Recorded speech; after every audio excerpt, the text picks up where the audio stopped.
राम कृष्ण की प्यारी गैया सारे जग की माता है। राम कृष्ण की प्यारी गैया सारे जग।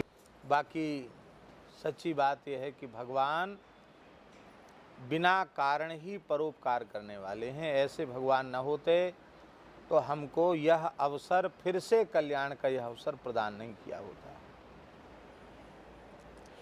देखो, मेरी विनम्र प्रार्थना है,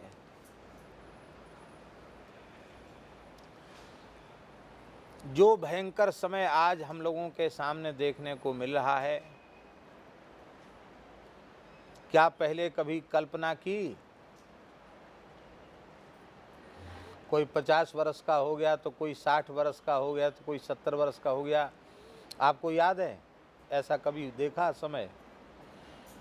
बाबा श्री अलवेली शरण जी का दर्शन करने परसों हम गए थे। बाबा बोले कि हमारी इस उम्र में हमने आज तक ऐसा नहीं देखा। बड़े बड़े अकाल देखे, बड़ी बड़ी महामारी देखी, लेकिन ऐसा समय कभी नहीं आया जीवन में। कान खोलकर सुन लो, इससे भी भयंकर समय आने वाला है। इसलिए इसी शरीर से, इसी जन्म में जो समय हम आपके पास है, इसी में हम आप अपना कल्याण कर लें।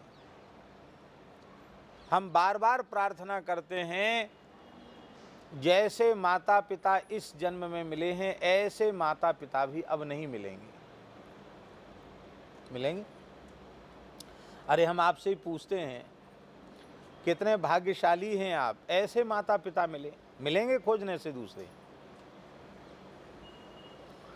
ऐसे सदगुरु भगवान मिलेंगे खोजने से दूसरे? बेण विनोद कुंज वाले महाराज जी जैसे दूसरे मिलेंगे? पंडित जी के जैसे दूसरे मिलेंगे? श्री राधा बाबा जी के जैसे दूसरे मिलेंगे? श्री हनुमान प्रसाद पोद्दार जी के जैसे दूसरे मिलेंगे?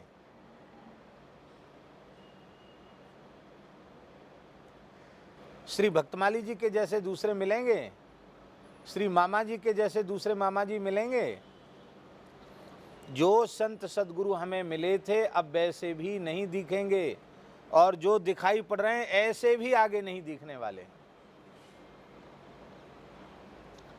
इसलिए इस प्रमाद में जीना कि कोई बात नहीं, इतने जन्म बेकार चले गए तो फिर भगवान मनुष्य बना देंगे, फिर भजन साधन करेंगे, फिर ऐसा भजन का सुयोग मिलेगा कि नहीं मिलेगा, इसकी कोई गारंटी नहीं।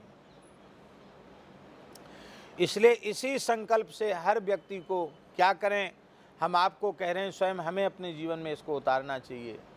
हर व्यक्ति को इस तीव्रता से साधन करना चाहिए कि यह शरीर अंतिम शरीर होगा, यह जन्म अंतिम जन्म होगा। हे प्रभु, अब आपके चरणों से हमारा कभी वियोग नहीं होगा, बिछोह नहीं होगा। बहुत भटक लिए हैं, अब हम भटकेंगे नहीं।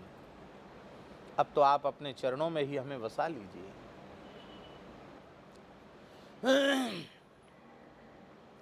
अवश्य संकल्प की पूर्ति होगी, इसमें संदेह नहीं है। राम कृष्ण की प्यारी गैया सारे जग की माता है।